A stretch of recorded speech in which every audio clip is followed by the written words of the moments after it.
can't share a love you're terrified of losing. I learned that in my 20s, flopped out on my mom's living room couch, reading a cookbook. My girlfriend of a few years was away at university, and I was struggling with her being gone.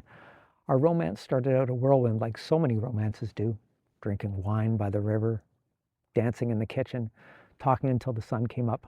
I thought at the time that the love I felt came from her, and now she was gone. It was really crappy. I went into panic mode. I mean, of course I did. I called her nonstop. I texted her nonstop. She was working hard trying to get her degree.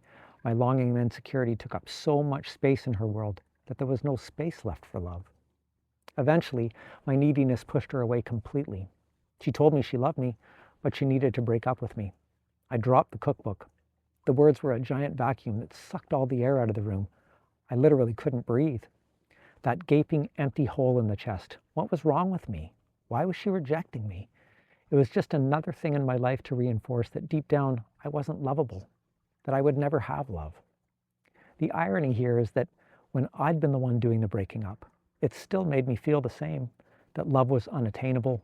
Looking back, I hurt people who genuinely cared for me because I was outsourcing an order that was impossible for them to fill.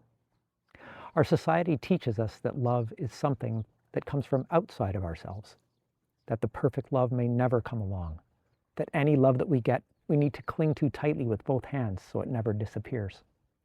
When we've squeezed it so tightly that eventually it leaks out through our fingers, we're devastated.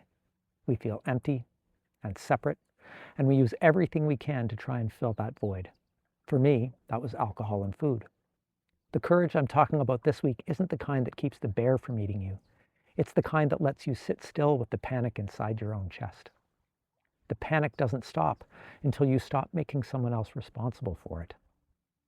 You learn to trust yourself more when you stop outsourcing your sense of self-worth to someone else, no matter how great they are. People showing us love ultimately connects us to the place inside that's always there. Love with another person will always feel scary when we believe they're giving us something that we don't already have. No amount of external love will fill you up. You're already full. You just think you're starving. If this feels familiar, there's a free tool on my website. If you'd rather just talk to a real person, you can book a free consultation there too.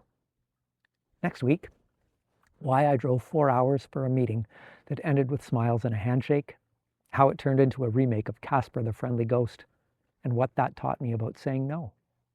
See you then.